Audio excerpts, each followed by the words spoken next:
Hello everyone, आप सबका स्वागत है।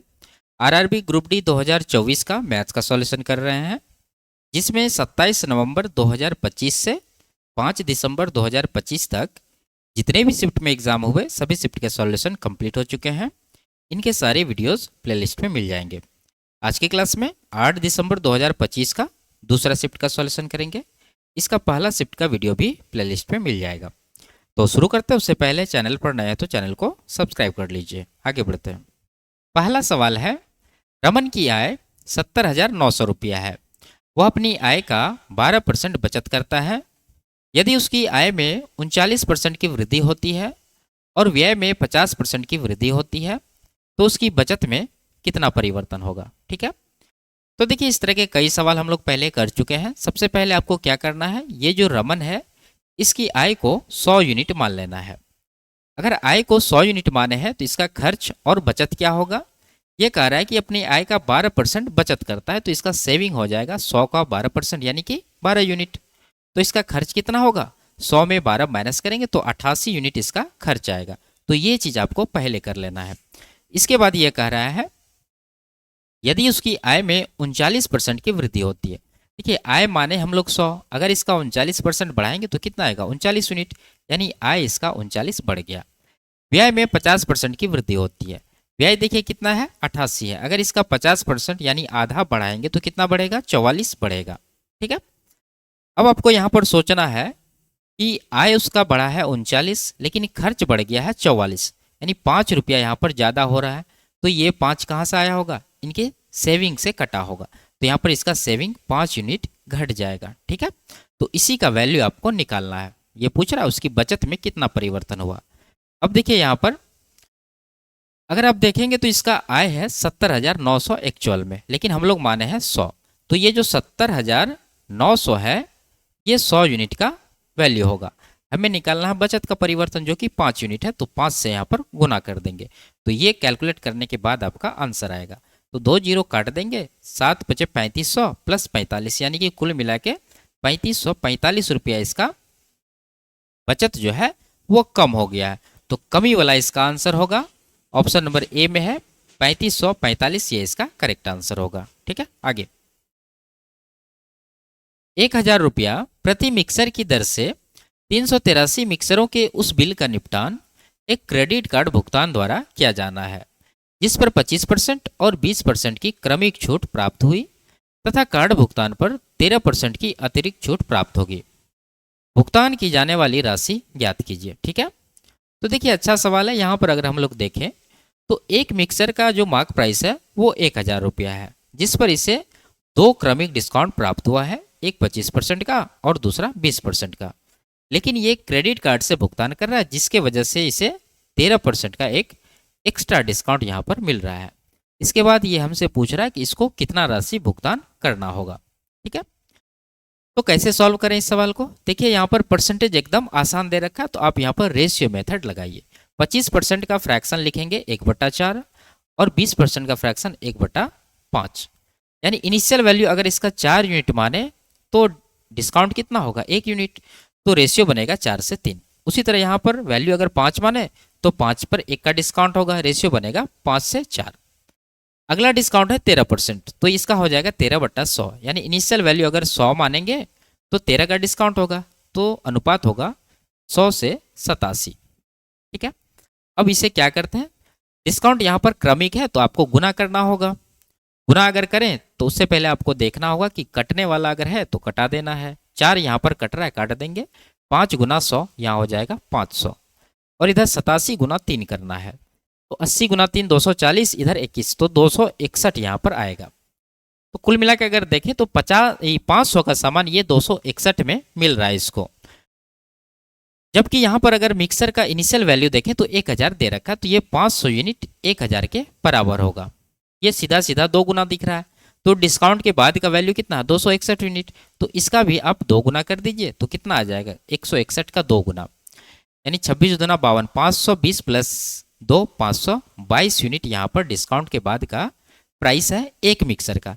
लेकिन इस तरह के ये कितने मिक्सर खरीदे हैं, 383। तो यहाँ पर आपको 383 से गुना करना होगा टोटल वैल्यू निकालने के लिए। तो 2 तिया 6, इकाई अंक 6 आ रहा है, एक ही ऑप्शन में आपके पास है, ये आपका करेक्ट आंसर हो जाएगा। आपको पूरा निकालना है तो गुना करके यहाँ पर निकाल सकते हैं। आगे, मनोज को एक पर्दा 20% छूट पर मिला। यदि उसे छूट न मिलती तो उसे 664 रुपया अधिक देने पड़ते। उसने पर्दे के लिए वास्तव में कितना भुगतान किया? ठीक है, आसान सवाल है। यहाँ पर अगर हम लोग देखें तो ये कह रहा है कि इसे 20% का डिस्काउंट मिला है, लेकिन अगर इसे डिस्काउंट नहीं मिलता तो 664 रुपया अधिक देना पड़ता। तो कुल मिला के हम लोग कह सकते हैं कि ये जो 664 रुपया है ये 20% डिस्काउंट के बराबर होगा। तो यहाँ पर लिखेंगे ये 664 जो है ये 20% का वैल्यू है।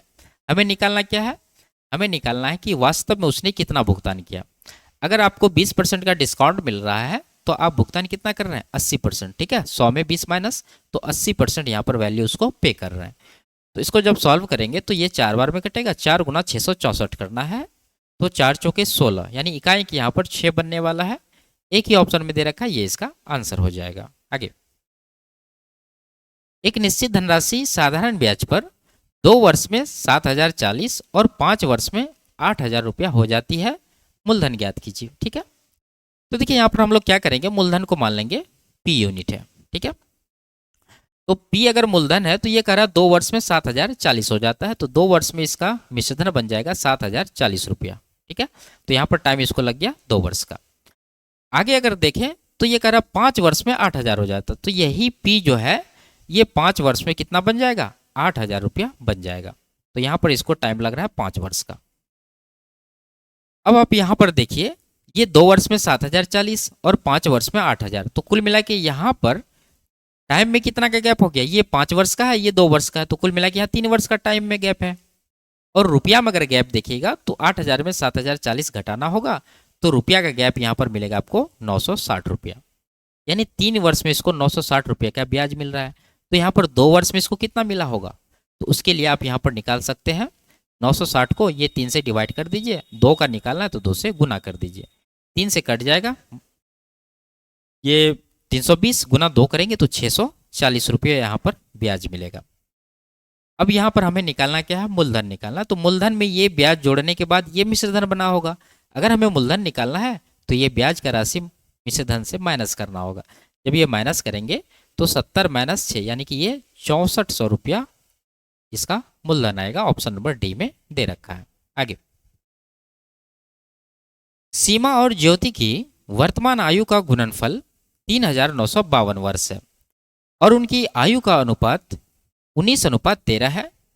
उनकी आयु का अंतर ज्ञात कीजिए। ठीक है, आसान सवाल है। यहाँ पर अगर हमसे अंतर पूछ रहा है तो रेशियो में अंतर देख लेते हैं। 19 और 13 का अंतर 6 का मल्टीपल आंसर होना चाहिए। 2 ऑप्शन है आपके पास, ये दोनों आंसर नहीं हो सकता। अब 2 ऑप्शन है तो आगे आपको सॉल्व करना होगा। तो क्या करें, रेशियो को आप x के टर्म में मानेंगे तो पहला हो जाएगा 19x और दूसरा हो जाएगा 13x, और इन्हीं दोनों का गुणनफल ये दे रखा है 3952, तो ये 3952 के बराबर हो जाएगा। यहाँ से ये कट जाएगा 13 से, 13 तिया 39, 13 चौके 52, यहाँ 0 पड़ेगा। 19 का 19 बचा 11, 19 छाके 114, यानी x गुना x स्क्वायर होगा जिसका वैल्यू 16 है।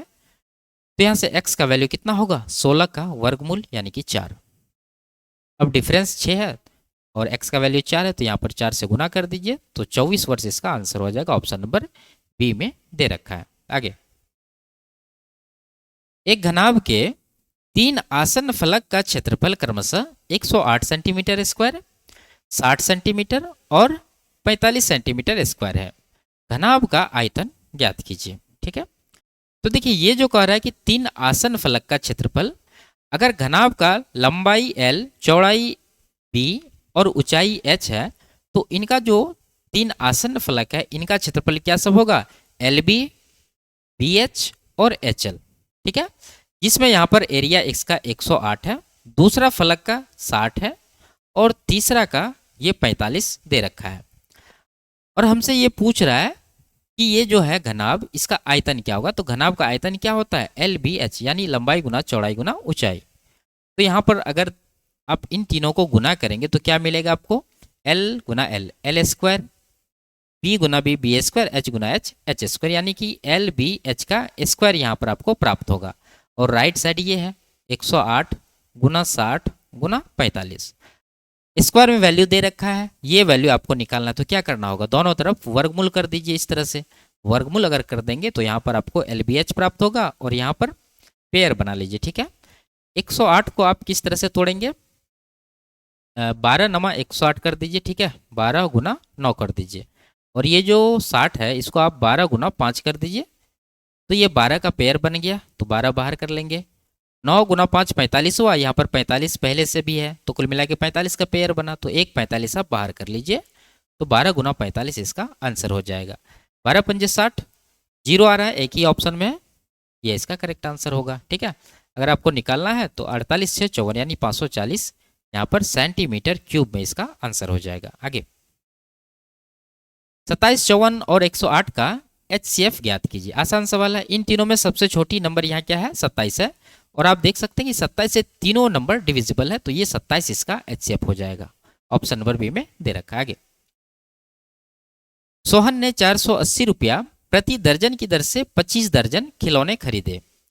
उसने उनमें से प्रति खिलौने 45 रुपया की दर से बेचा, उसका लाभ प्रतिशत कितना था, ठीक है।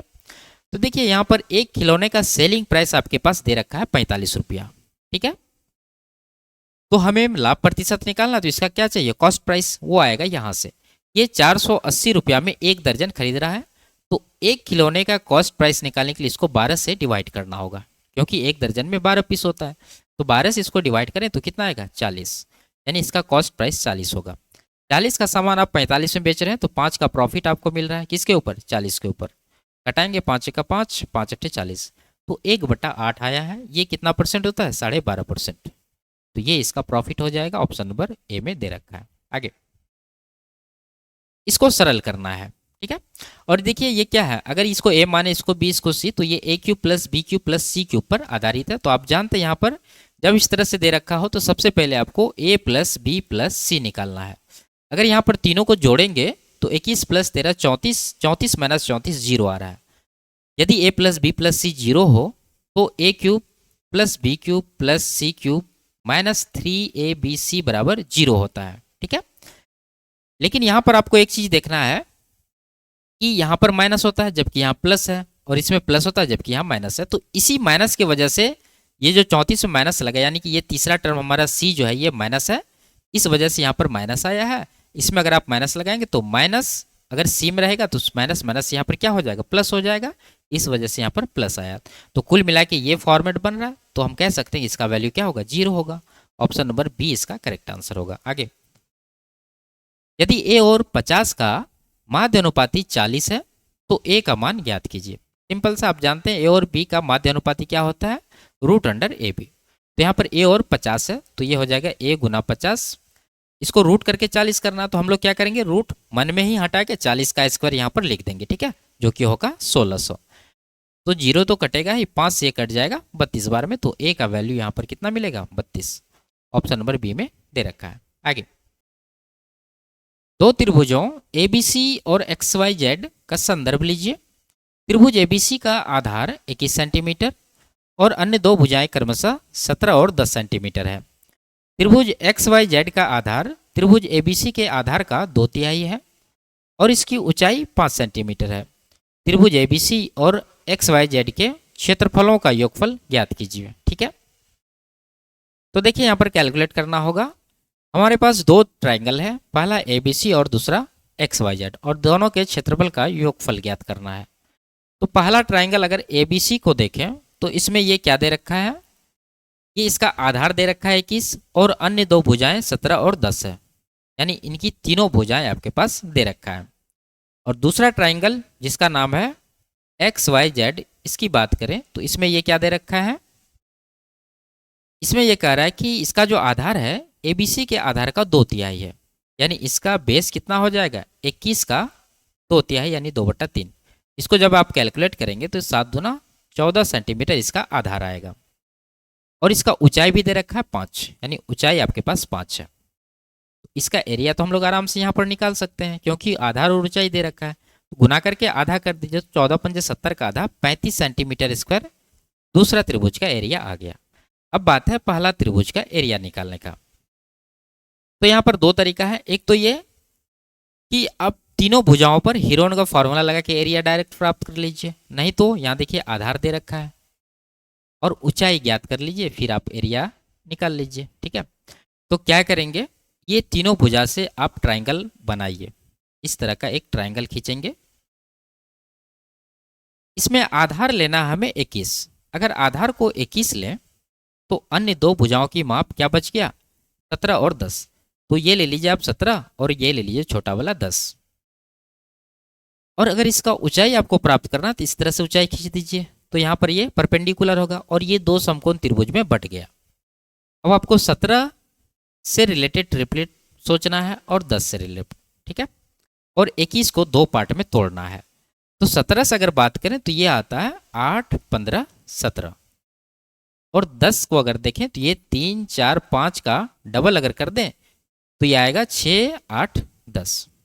ठीक है, 10 यहाँ है तो ये 6 हो सकता है, ये 8 हो सकता है, या फिर ये 8 होगा ये 6 होगा, लेकिन इन दोनों में देखें तो 8 यहाँ पर हमें कॉमन मिल रहा है, तो ये हाइट इसका 8 हो जाएगा।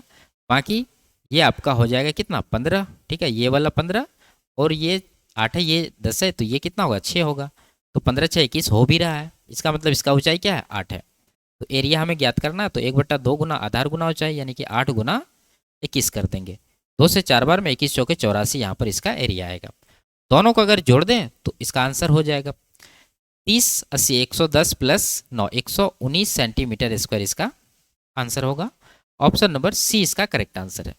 देखिए, इस सवाल को अगर आप हीरोन के फॉर्मूला से यहाँ एरिया निकालते तो आपको जल्दी मिल जाता, ना कि ये से। लेकिन ये आपको करना जरूरी रहता है, इसलिए कि आपका कॉन्सेप्ट डेवलप होगा और आप सवाल को आसानी से करने के लिए सोच पाएंगे। देखिए, इस तरह के एक और सवाल इसमें पूछा गया है, उसमें अगर आप ये कॉन्सेप्ट लगाते हैं तो उस सवाल को आप आसानी से सॉल्व कर पाएंगे। ठीक है, आगे।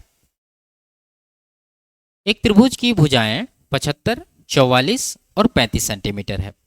44 सेंटीमीटर लंबी भुजा के संगत ऊंचाई ज्ञात कीजिए। ठीक है, तो देखिए इस तरह के कई सवाल हम लोग पहले कर चुके हैं। ये कह रहा है कि अगर आप ट्राइंगल का आधार 44 लेते हैं तो इस पर ऊंचाई कितना होगा ये प्राप्त करिए। तो इस सवाल को बनाने का जो तरीका होता है ये कि सबसे पहले आपको देखना है कि भुजाओं की माप ये क्या दे रखा है। ये दे रखा है 75, 44, 35। क्या ये तीनों ट्रिपलेट बना रहे हैं, नहीं बना रहे हैं। अगर ये ट्रिपलेट नहीं बना रहे हैं तो इसका मतलब आप हीरोन के फॉर्मूला से यहाँ पर एरिया फाइंड करिए। और आप जानते हैं कि एरिया फाइंड करने का दूसरा भी तरीका होता है, 1/2 गुना आधार गुना ऊंचाई। तो वही चीज़ आपको यहाँ पर लगाना है, 1/2 गुना आधार लेना है 44 और ऊंचाई हमें फाइंड करना, तो ऊंचाई को h मान लेते हैं।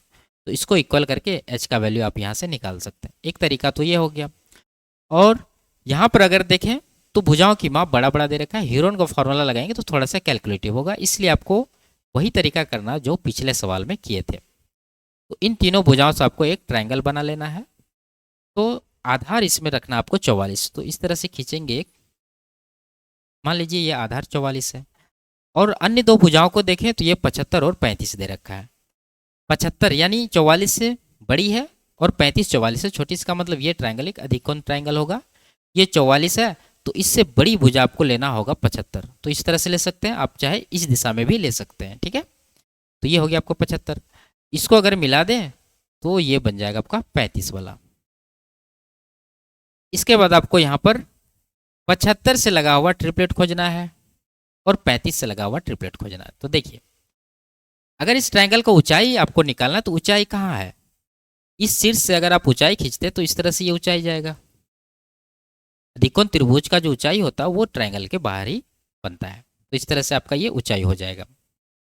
अब अगर आप देखिएगा तो यहाँ पर 44 है, ये 35 है, ये h है, ये 75 है। तो h का वैल्यू क्या हो सकता है। अगर आप 35 लेंगे तो 35 मतलब 5 गुना 7। एक ट्रिपलेट आप जानते होंगे 3 4 5। अगर इसमें आप 7 से गुना करते हैं तो 7 × 21 बनेगा, 7 चौक 28 बनेगा, 7 × 5 35 बनेगा। तो 35 यहाँ पर दे रखा है, तो इन दोनों का माप क्या होगा 21 और 28। 21 ये होगा तो ये 28, या फिर ये 28 ये होगा तो ये 21 होगा। ऑप्शन में देखें तो यहाँ 21 दे रखा है। ठीक है, तो आप इसको 21 लेके आगे आप सेटिस्फाई करा सकते हैं, नहीं तो यहीं पर आंसर लगा के आप आगे बढ़ सकते हैं। ठीक है, लेकिन आपको चेक करना रहता है पूरी श्योरिटी के लिए कि क्या ये आगे सेटिस्फाई कर रहा है कि नहीं कर रहा। अगर ये ऊंचाई h लेते हैं तो ये आपका 28 हो जाएगा। अब आप देखिए ये 28 ये 28 हो गया और ये 44 है, तो 28 प्लस 44 कितना होगा? 72। ये 72 मिला, यानी नीचे वाला आधार 72 है, ये इसका कर्ण 75 है और ये 21 है। क्या ये 21, 72 और 75 ट्रिपलेट बना रहे हैं? आपको देखना है कि ये 7, 24, 25 का 3 गुना है, ठीक है। तो 7, 24, 25 ट्रिपलेट होता है। अगर इसका 3 गुना करें तो ये भी एक ट्रिपलेट होगा, ठीक है। तो आपका ऑप्शन नंबर सी 21 सेंटीमीटर इसका ऊंचाई करेक्ट आंसर होगा। तो इस तरह से ऐसे सवाल को आपको करना है। देखिए, मैं आपको समझाने के लिए इतना चीज़ किया हूँ। अगर आप पहले से ये तरीका जानते हैं तो आप फटाफट सवाल को सॉल्व कर लेते और आंसर लगा के आगे बढ़ जाते। आगे, अमन और योगिता ने मिलकर एक व्यवसाय में 59,200 रुपया का निवेश किया। वर्ष के अंत में 8,000 रुपया का लाभ हुआ और उसमें से अमन का हिस्सा 1,400 रुपया था। अमन का निवेश ज्ञात कीजिए। आसान सवाल है, कई बार रिपीट हुआ है। सबसे पहले आपको देखना है कि इस टोटल प्रॉफिट क्या है, 8,000 है। और यहाँ पर एक चीज़ कि अगर ये कह रहा है कि वर्ष के अंत में इसका प्रॉफिट ये है, इसका मतलब ये दोनों पूरी वर्ष इस व्यवसाय में रहा है, तो इसका जो भी प्रॉफिट का रेशियो होगा वही इसका निवेश का भी रेशियो होगा, ठीक है। तो टोटल प्रॉफिट यहाँ 8,000 है, जिसमें अमन का हिस्सा कितना 1,400 है। रेशियो ले लीजिए कटा के, 2 जीरो काट देंगे, ठीक है। और भी कट रहा 2 से 7 बार में, 2 से ये 40 बार में। अगर टोटल प्रॉफिट 40 यूनिट है, उसमें अमन का हिस्सा कितना होगा, ये 7 होगा। तो बचा कौन? बचा योगिता। योगिता का हिस्सा कितना होगा? 40 में 7 इधर आ गया तो 33। तो इसी रेशियो में इसका इन्वेस्टमेंट भी होगा। अमन का हिस्सा ज्ञात करना है, तो अमन यहाँ पर 7 यूनिट लेकर है, तो 7 का मल्टीपल देख लीजिए कौन सा ऑप्शन है। नहीं तो आप देखिए टोटल निवेश यहाँ है 59,200 रुपया, उसमें निकालना अमन का हिस्सा यानी 7 यूनिट का, और टोटल 33, 7, 40 हो रहा है, कैलकुलेट कर लेना है। तो जीरो तो काट देंगे, 4 से कट रहा है, 14 चौके 56, 4 8 32, यानी 1,480 गुना 7, तो 9800, इधर 560, कुल मिला के 10,360 रुपया इसका निवेश होगा। ऑप्शन नंबर सी में दे रखा है। आगे, क्षैतिज तल पर एक बिंदु से वृक्ष के शीर्ष का उन्नयन कोण उसके पाद से 60 मीटर दूरी पर है। दूरी पर 30 डिग्री है। वृक्ष की ऊंचाई ज्ञात कीजिए। आसान सवाल है। ये मान लीजिए आपका वृक्ष है, ठीक है, और इसके बेस पॉइंट से 60 मीटर दूरी, तो यहाँ मान लीजिए ये 60 मीटर दूर है, और इसको मिलाएंगे तो यहाँ पर एक उन्नयन कोण बन रहा है। ये जो दे रखा है ये 30 डिग्री दे रखा है। तो आपको निकालना क्या है, वृक्ष की ऊंचाई, यानी कि ये वैल्यू आपको निकालना है। तो रेशियो लगा दीजिए। आप जानते हैं 90 डिग्री होता है, ये 30 है तो ये कितना होगा 60। रेशियो क्या होता है, 30 के सामने 1 यूनिट, 60 के सामने √3 यूनिट। तो √3 का वैल्यू 60 मीटर दे रखा है, हमें निकालना है 1 यूनिट का। तो 1 यूनिट का कितना होगा, 60 को ये √3 से डिवाइड करेंगे तो ये आ जाएगा 20 या 60, यानी 20√3। तो ऑप्शन नंबर डी में दे रखा है, ये इसका आंसर हो जाएगा। आगे, इसका मान ज्ञात करना, ठीक है। तो देखिए इसको अगर आप देखिएगा तो यहाँ पर 0.896 है, यहाँ भी है वही चीज़, लेकिन यहाँ अलग है, यहाँ पर अलग है, तो यहाँ पैटर्न नहीं बन रहा। तो आप क्या करिए, इन दोनों में से ये चीज़ जो है कॉमन ले लीजिए। तो यहाँ पर आपके पास बनेगा 0.896 और ब्रैकेट में ये दोनों बच जाएगा प्लस में, तो इन दोनों को जोड़ेंगे तो 1 होगा। तो 1 ले या फिर ना ले, गुना में कोई मतलब नहीं होता है, तो 1 आप ले सकते हैं समझने के लिए। नीचे भी यहाँ 0.7 कॉमन है, तो 0.7 आपका आ जाएगा, और ये दोनों ब्रैकेट में बच जाएगा, और दोनों को जोड़ना है तो यहाँ पर भी आपको 1 मिलेगा। तो कुल मिला के इससे इसको डिवाइड करना है। आंसर में सेम चीज़ है, बस पॉइंट का डिफरेंस आप देख लीजिए। यहाँ पर 1 अंक के पहले पॉइंट है, यहाँ पर 3 अंक के पहले पॉइंट है, तो भागफल में 2 अंक के पहले पॉइंट होगा, यहाँ पर दे रखा है, ये इसका करेक्ट आंसर होगा, ठीक है। आप डिवाइड भी कर सकते हैं। आगे, 1/20 11/40 का कितना प्रतिशत है, ठीक है। आसान सवाल है, यहाँ पर आपको रेशियो ले लेना है। ये 20 से 2 बार में कटेगा, और ये फ्रैक्शन रह गया, तो आपको सबसे पहले इस दिशा में गुना करना है, यानी 2 गुना 1 2 करना है। उसके बाद यहाँ पर 1 गुना 11 11 है, यानी ये जो 2 है ये 11 का कितना परसेंट है, कितना होगा, 1/11 होता है 9.09, उसका 2 गुना करना है तो यह आ जाएगा 18.18%। ऑप्शन नंबर बी इसका करेक्ट आंसर होगा। आगे, निम्न का मान ज्ञात करना, ठीक है। आसान सवाल है। यहाँ पर देखिए गुना है, प्लस है, माइनस है, तो पहले गुना कर लीजिए आप। 5 या 15 हो जाएगा इसका वैल्यू, और यहाँ भाग है तो 3 से 15 को काट देंगे 5 बार में, 8 - 5 ये हो जाएगा 3। ठीक है। और यहाँ पर 8 से 9 बार में जाएगा, 9 गुना 5 करना है, 45 आएगा। तो जो वैल्यू हमें मिला है वो 15 प्लस 3 यानी कि ये कुल मिला के हो जाएगा 18। और यहाँ पर 45 मिला है और ये दोनों बच गया है।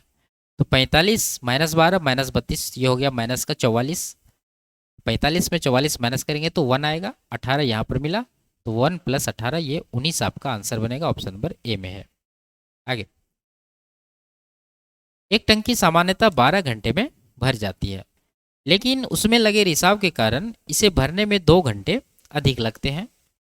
यदि टंकी पूरी भरी हो तो रिसाव के कारण वह कितने समय में खाली हो जाएगी? ठीक है। तो देखिए सिंपल सवाल है, आपको यहाँ पर मान लेना है कि जो नल इस टंकी में पानी डाल रहा है, मान लीजिए ए नाम है इसका, और इसका एफिशिएंसी 1 यूनिट है। अगर आप एफिशिएंसी इसका 1 यूनिट मानते हैं तो ये 12 घंटा लेता है भरने में, तो इस टैंक का कैपेसिटी कितना होगा? 12 गुना 1, 12 यूनिट का कैपेसिटी होगा। ठीक है। लेकिन ये कह रहा है कि इसमें एक लीकेज है जिसके वजह से इसको भरने में 2 घंटे अधिक लगते हैं, यानी ये जो पाइप ए है इसको लीकेज की वजह से 14 घंटा काम करना होता है। ठीक है। तो यहाँ पर 1 यूनिट इसका एफिशिएंसी है, तो 14 गुना 1, 14 यूनिट ये पानी इसमें डालता है तब जाके टैंक भरता है। क्यों? क्योंकि इसमें लीकेज है। तो यहाँ पर आप देखेंगे तो 12 से 14, 2 यूनिट इसका ज़्यादा भरना पड़ रहा है। और ये किस वजह से भरना पड़ रहा है? ये लीकेज के कारण। और ये लीकेज का टाइम कितना है? अब देखिए, जब ये टंकी में शुरू हुआ होगा भरने के लिए उसी समय ये लीकेज भी चालू हुआ होगा, और ये लीकेज के कारण इसको 14 घंटे का टाइम लग रहा है। तो कहने का मतलब ये जो लीकेज है 14 घंटा तक चला है, जिसके कारण ये 2 यूनिट पानी बाहर निकाला है। तो लीकेज का जो यहाँ पर इफिशियंसी होगा वो 2 बट्टा कितना होगा? 14 घंटा लग रहा है तो 14 से डिवाइड करेंगे तो 1/7 यूनिट इसका इफिशियंसी आएगा। तो पूछ रहा है रिसाव के कारण ही इसको खाली करना, तो 12 यूनिट का टैंक है और इसको रिसाव का एफिशिएंसी 1/7 है, तो 1/7 से डिवाइड करेंगे तो 1 नीचे रहेगा, 7 ऊपर चला जाएगा, तो 84 घंटा यहाँ पर टाइम इसको लगने वाला है। ऑप्शन नंबर सी में दे रखा है। आगे, 2 उम्मीदवारों के बीच हुए चुनाव में कुल मतों में से 20% मत अवैध घोषित कर दिए गए। विजयी उम्मीदवार को वैध मतों में से 70% मत प्राप्त हुए और वह 12,400 मतों के अंतर से जीता। कुल पंजीकृत मतदाताओं की संख्या ज्ञात कीजिए। ठीक है। देखिए आसान सवाल है, यहाँ पर हम लोग को कुल मतों की संख्या मानना होगा x है। अब अगर देखें तो इसमें कह रही है 20% जो है इनवैलिड है, तो वैलिड कितना बचा? x का 80%। तो 80% को आप डायरेक्ट यहाँ फ्रैक्शन में लिखिए ताकि आपको कैलकुलेट करने में आसानी होगी। तो इसका होता है 4/5, यानी इतना वोट ही इसका वैलिड है।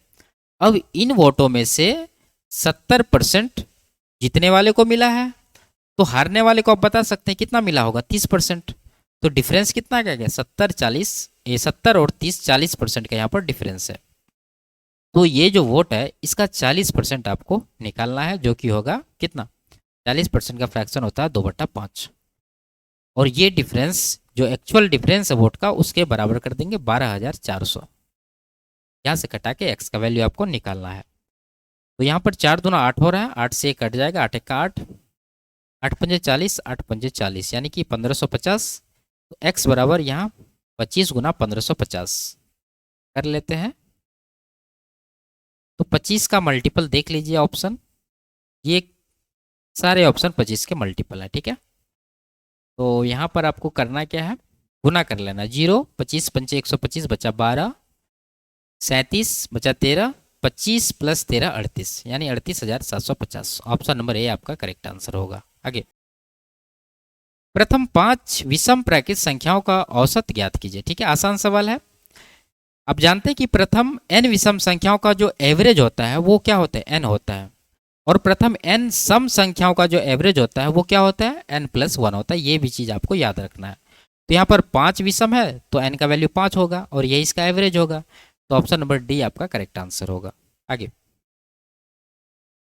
7 क्रमागत संख्याओं का योग 168 है। सबसे छोटी और सबसे बड़ी संख्या का योग ज्ञात कीजिए। ठीक है। देखिए सिंपल सा सवाल है, बस आपको यहाँ पर सोचना है। ये कह रहा है कि 7 क्रमागत संख्या है। क्रमागत संख्या है तो इसका मतलब ये एक सीरीज में होगा, एपी में होगा, डिफरेंस 1 1 का होगा। अगर योगफल दे रखा है और योगफल को हम लोग 7 से डिवाइड कर दें तो हमें क्या मिलेगा, एवरेज मिल जाएगा। तो डिवाइड करेंगे तो आपको एवरेज मिलेगा 24। अब ये देखिए कि आपसे पूछ क्या रहा है, पूछ रहा है सबसे छोटी, यानी इन सातों संख्याओं में सबसे छोटी कहाँ होगी, शुरू में, यानी ए मान लीजिए। और सबसे बड़ी, तो सबसे बड़ी है तो क्रमागत में ये सबसे लास्ट में आएगी सबसे बड़ी संख्या, तो मान लीजिए एल है। तो ए प्लस एल आपसे पूछा जा रहा है। और आप जानते हैं कि सीरीज का एवरेज निकालने के लिए आप ए प्लस एल को 2 से डिवाइड करते हैं तो आपको एवरेज मिलता है। और एवरेज आप पहले से निकाल चुके हैं 24। तो इन दोनों को बराबर करके यहाँ से ए प्लस एल निकालेंगे, कितना, 24 दूना 48, ये इसका आंसर हो जाएगा। ठीक है, तो सोचने वाली सवाल थी। अगर आपसे यहाँ पर पूछ लेता है कि छोटी संख्या क्या है, तब आपको क्या करना होता, ये जो एवरेज आप निकाले थे 24, तो 24 बीच में रहेगा। आप जानते हैं कि सीरीज का एवरेज कहाँ होता है, बीच में होता है। अगर 7 नंबर है तो बीच में एक नंबर हो गया तो 3 पीछे होगा, 3 आगे होगा। तो सबसे छोटी निकालना तो 24 में 3 माइनस कर दीजिए तो 21 हो जाएगा। और सबसे बड़ी निकालना है तो 24 में 3 जोड़ देंगे 27 आ जाएगा। ठीक है, तो पर्टिकुलर अगर आपको निकालना तो इस तरह से आप निकाल सकते हैं। आगे, 51 किलोमीटर प्रति घंटा के चाल से चल रही ट्रेन पी समांतर पटरी पर समान दिशा में 22 किलोमीटर प्रति घंटा के चाल से चल रही 225 मीटर लंबी ट्रेन क्यू को 7.5 मिनट में पार कर लेती है। विपरीत दिशा में 21 किलोमीटर प्रति घंटा के चाल से चल रही 420 मीटर लंबी ट्रेन आर को पार करने में ट्रेन पी को कितना समय लगेगा। ठीक है, तो देखिए सवाल अच्छा है, थोड़ा सा कैलकुलेटिव है। आपसे पूछ क्या रहा है, पूछ रहा है कि ये आर को पी क्रॉस कर रही है तो कितना टाइम लगेगा। आर का क्या डेटा है आपके पास, स्पीड है और इसकी लंबाई है। पी का क्या है आपके पास, पी का स्पीड है यहाँ पर 51, लेकिन लंबाई इसका नहीं दे रखा है। अगर दो ट्रेन एक दूसरे को क्रॉस करती है तो डिस्टेंस निकालने के लिए दोनों का लेंथ चाहिए, क्योंकि ये अपने लंबाई के योगफल के बराबर डिस्टेंस कवर करती है। जिसमें आपको एक ट्रेन की लंबाई दे रखा है 420 और दूसरी जो पी है इसकी लंबाई नहीं दे रखा। तो पहले आपको पी का लेंथ निकालना होगा। ठीक है, तो वो निकलेगा ये पहला स्टेटमेंट से, जिसमें ये कह रहा है कि पी जब क्यू को क्रॉस करती है तो 7.5 मिनट का टाइम लगता है। तो यहाँ पर दोनों ट्रेन एक दूसरे को क्रॉस कर रही है, तो इसका जो डिस्टेंस होगा वो क्या होगा, दोनों की लंबाई के बराबर, यानी कि L1 प्लस L2। तो ये कितना हो जाएगा कि दोनों समान दिशा में जा रही, तो इनका रिलेटिव स्पीड क्या हो जाएगा, दोनों के स्पीड का डिफरेंस। तो 51 माइनस 22 करेंगे तो यहाँ पर 29 आएगा। ठीक है, और टाइम दे रखा है 7.5 मिनट। तो 29 जो आया ये किलोमीटर प्रति घंटा में, इसको आप क्या करिए 5/18 से गुना करके मीटर प्रति सेकंड में बदल लीजिए। और ये 7.5 मिनट है तो इसको आप 7.5 मिनट को 60 से गुना करके सेकंड में बदल लीजिए। तो ये जो लंबाई आएगा ये मीटर में डायरेक्ट आपको मिलेगा। हटाएंगे इसको, ये पॉइंट हटा दीजिए जीरो के लिए। 6 से 3 बार में कटेगा, 3 से ये 25 बार में कटेगा। ठीक है, अब गुना करना आपको यहाँ पर 25 पंजे 125 हुआ, 125 गुना 29 करना है। तो 29 को अगर आप 30 मानते हैं तो 125 दिया, ये हो जाएगा आपको कितना 375, यानी 3750। लेकिन आपको 125 इसमें माइनस करना होगा क्योंकि 29 को आप 30 लिए हैं। तो ये आ जाएगा आपका 3625। ठीक है, 36 1 3750। ठीक है, इतना मीटर जो है दोनों का लेंथ आया है। इसमें ये जो ट्रेन है क्यू, इसका लंबाई आपके पास दे रखा है 225। तो ये 225 आप इसमें ये जो क्यू का लेंथ है ये माइनस कर देंगे तो आपके पास पी का लेंथ निकल जाएगा कितना।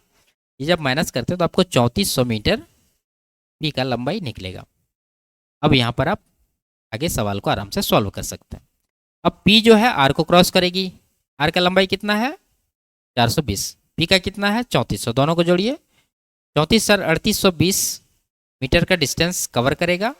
और इसका स्पीड क्या होगा देख लीजिए, आर का है 21 और पी का है 51 और दोनों विपरीत दिशा में जाएगी तो विपरीत दिशा में स्पीड जुट जाता है।